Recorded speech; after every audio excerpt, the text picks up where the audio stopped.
This tutorial is the brief version, but if you would like a more thorough, detailed tutorial, check out my channel, the description, or the link above for that.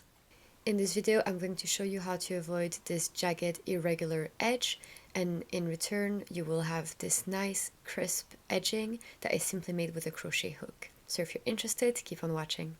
You will simply need a crochet hook that is 1 or 2 sizes smaller than your color needle, and then you will need your regular color needle, and I also recommend getting one size larger that you will use when you are knitting together your live stitches with the cast on edge. But experiment with different sizes. If you struggle with too tight a color, you can always go 1 or 2 sizes up. Okay, so what you need to do is you need to grab your crochet hook and then maybe start at the back of the neck where it would be less visible. And what you're going to do is you're going to try to insert your crochet hook in the exact same place that you would normally with your knitting needle. So if I were to pick up my stitches like I normally would, I would go right in the V of those stitches underneath the 2 legs of my cast on edge. And that is what I'm going to do with my crochet hook. So I go right there under, and as you can see, I have the 2 strands of the stitches. So let's do that with yarn, and I'm just going to simply follow my pattern and the ratios that it tells me. So for my pattern, it tells me to cast on 1 stitch per column of stitches at the back neck. So I'm going to start here, and I'm going to place my crochet hook at the place that we identified. I have the 2 legs of my strand here, and then I'm going to get some yarn, hook it through, keep the tension with my fingers, and pull it through that loop. And I'm going to pull on my tail a little bit to secure it. And something that I like to do, but it's not necessary, is I'm just going to chain 1, and it's going to secure it in place even more. Now I'm going to go in the next stitch over, place my crochet hook under the 2 strands, yarn over, pull through, and I'm going to give a bit of slack, I'm not too tight, and I'm going to pull that loop through the loop I already had on the crochet hook. So let's do this again. I'm going in the next stitch over, going right under the 2 legs of the strand, yarn over, pull through, give a bit of slack, and go right underneath that other loop. So here you can see I have 2 stitches, slip stitches that I've just done. And I'm going to keep going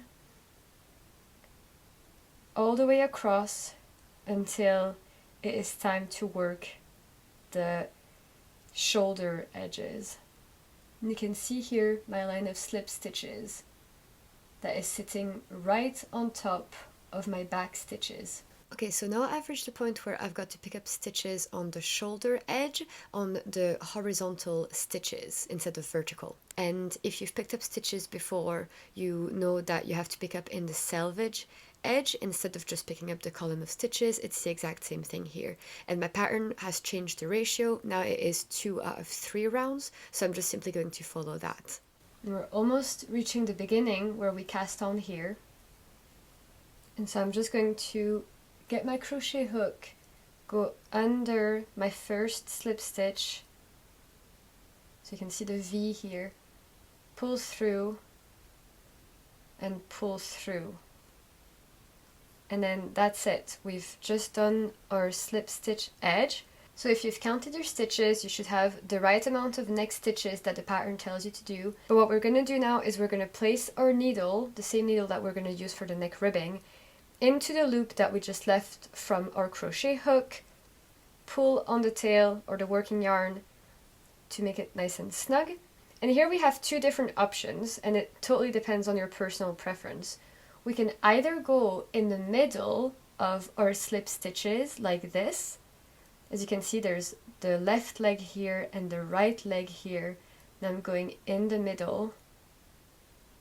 Or we could go under both strands, and if we do that, it's going to be a more invisible neck edge.